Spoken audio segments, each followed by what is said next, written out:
Hey there, it's Scott Walters, Best USA Realty. Welcome to living in Provo, Utah. Today I decided I was going to refinish this old bookshelf. It's an old oak cabinet bookshelf, really good condition, very high quality.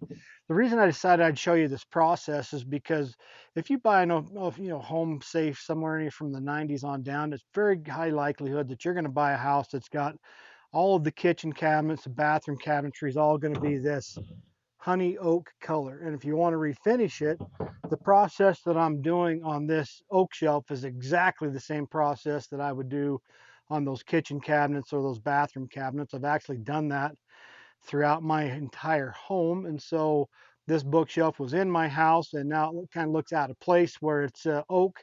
So I'm just going to show you that process. Now, the first thing that we did, now the system I use is from Lowe's, and it's got a primer that's supposed to stick to these oak shelves have been refinished, but part of me doesn't fully trust that. So I actually take the time to get a sander. I've got a little Ryobi sander and just take just a quick minute to give it a light sanding. If you look in the bottom of this bookshelf, you'll see some of the dust from sanding. So anyway, just it doesn't have to be real heavy. Just a nice light little sanding. That way, when you put on the primer coat, it'll stick really well, and then of course the finish coat will look real nice. So I'll show you that. I saved some of the top of this cabinet to sand. So come on over here, Adam, and let's show them what it looks like.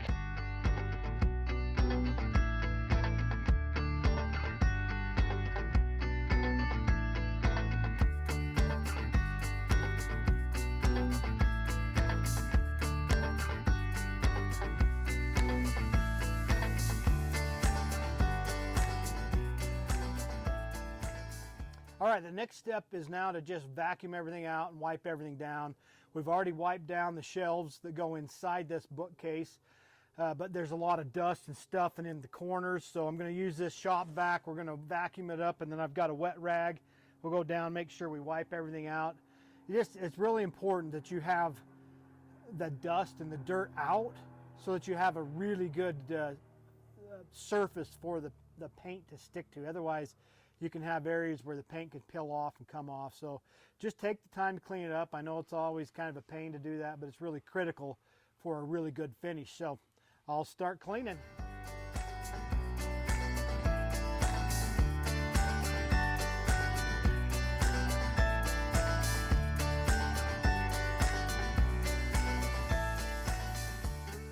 Now, I'm going to show you what I'm going to be using.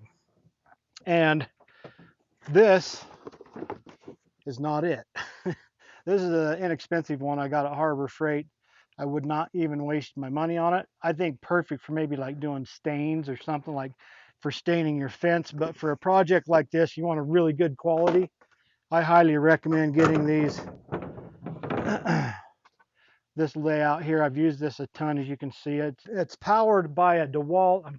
Okay, there you go, Graco. I couldn't remember the name, but I was having a senior moment forgetting the name of these. So it's the Graco handheld. I've actually got two of them. I ended up loving the first one, but it only had two settings for speed. It had high and low, and that can get really tough when you're trying to paint up into areas like here.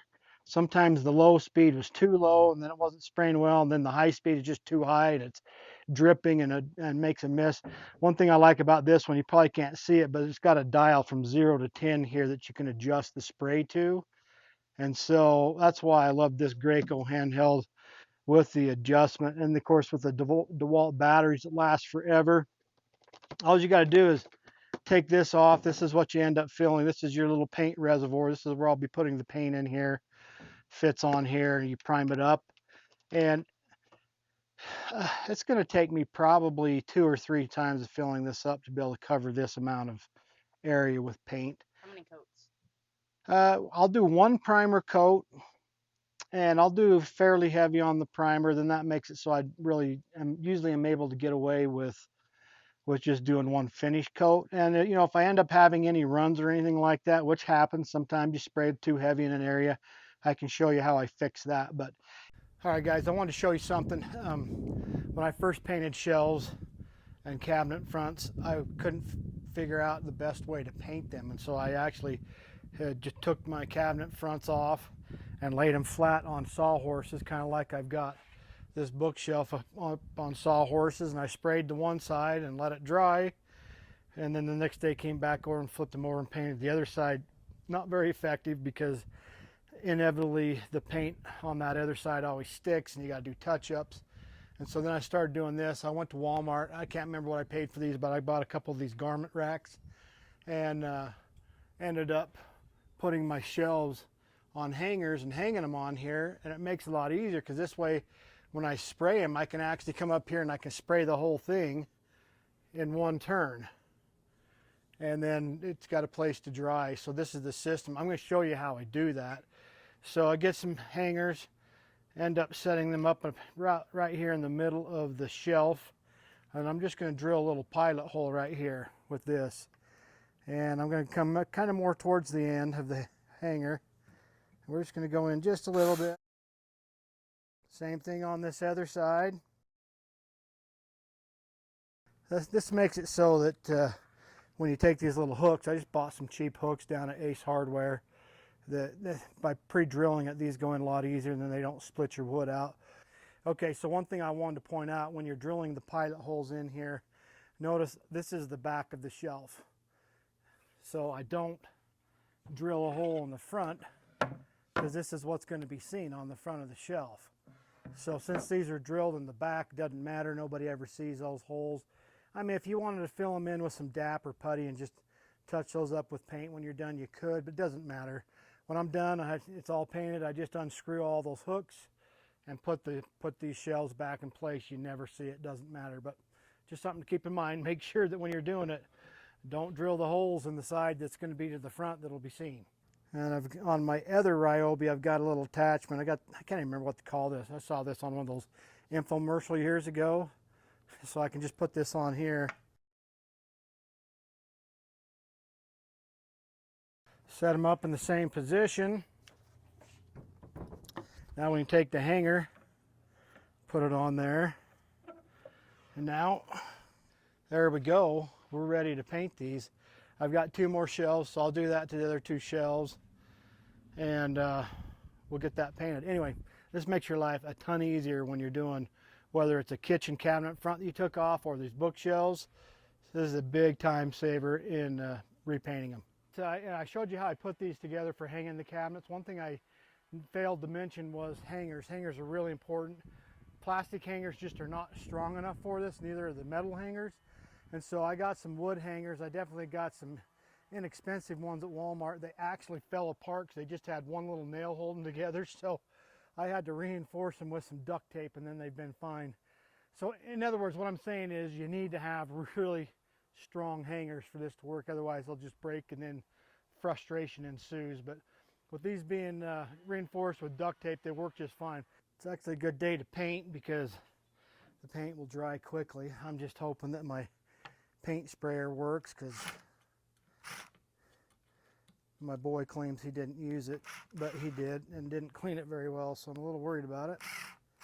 Hopefully it's working and I can show you what a nice finish. Now, a lot of people like to just roll.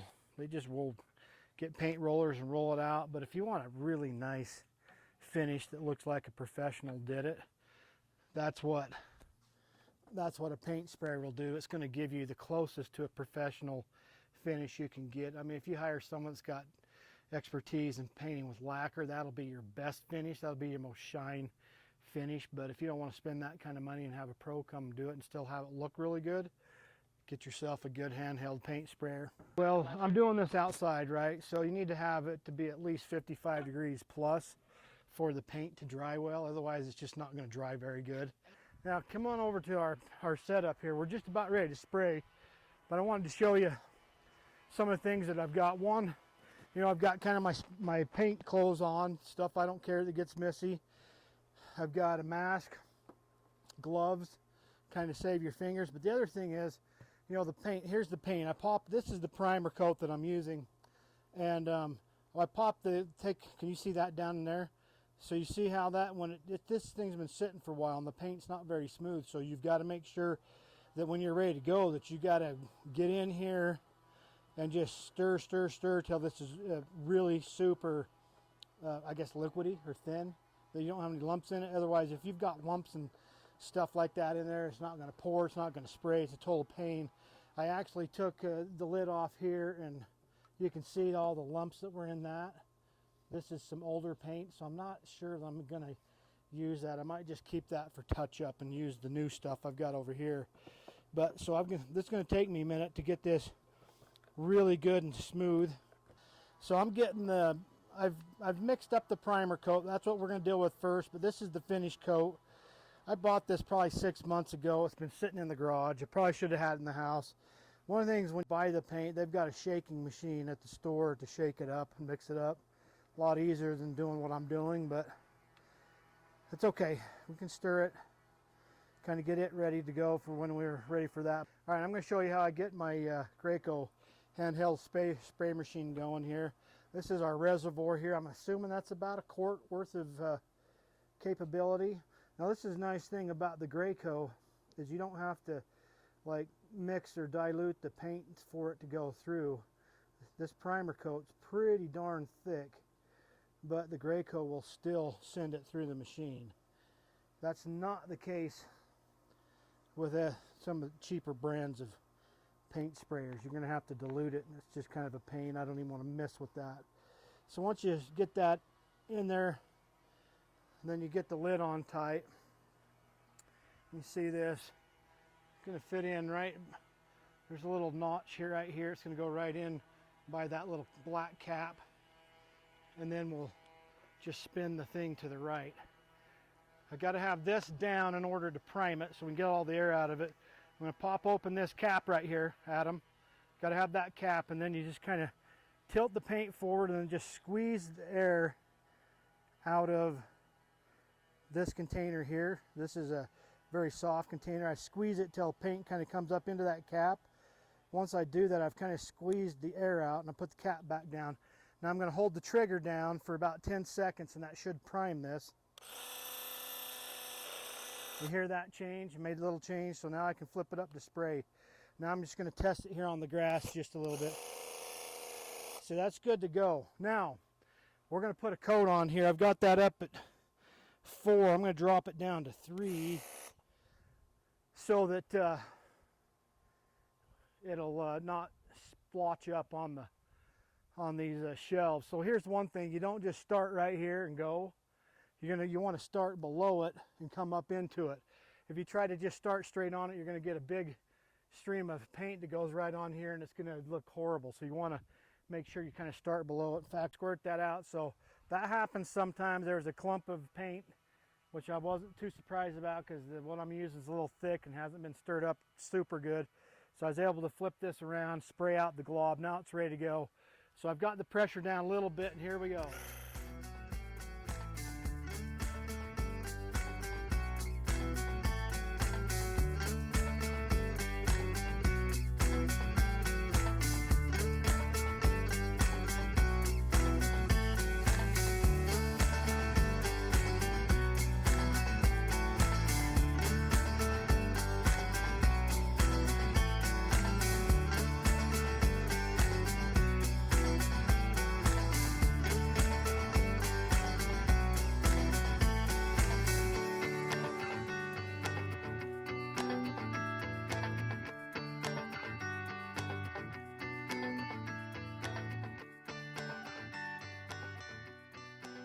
You get done painting, you better clean up or your machine's done for. So I'm just trying to get the main paint off here, get it out of my cup as well, and then I'm going to fill this up with water and just spray a round or two of a little bit of water to clean out the paint inside of the machine.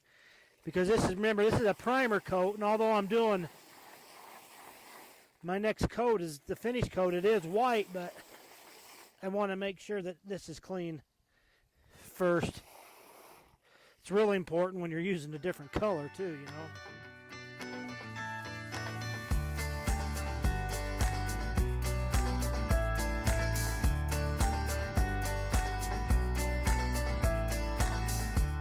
Fill this back up with water. Super hot day, so the paint has dried really quick, so I'm just about ready to just go put the final coat on. It's going to be a semi-gloss bright white.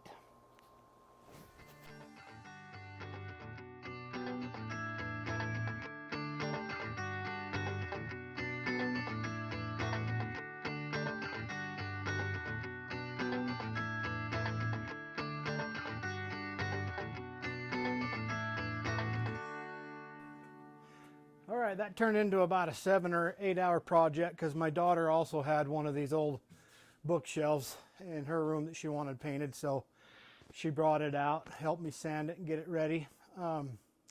We've brought both of these bookshelves back into the garage where we'll leave it here for 3, 4, maybe 5 days. I'm letting it do what I call cure or harden. If we were to put the shelves back on and put books on it right now, it would stick to the paint. Those books would stick. Everything would stick. So you really need to just let it harden for several days before you put it all back together, before you take it in the house. So that's why we've got it out in the garage. But the project is done. I think that they look phenomenal. You guys let me know what you think in the comments down below. Did you like it before, or do you like the after? I love the after. Again, I think this is one way that you can really add some value to your home. This was just some furniture that we were doing, but say you had some oak cabinets in your kitchen or your bathrooms, you can do this yourself and really upgrade the look of your home. So, or bookshelves installed on the wall. Or bookshelves. In our case, the reason Adam's mentioning that is because we have 2 rooms with floor-to-ceiling bookshelves that we painted that look really great. So anyway, one way to enhance the value of your house on your own, go ahead and paint them. And that's the system, everything we showed you. That's what I do to paint my wood, my oak shelves, and make them look new again.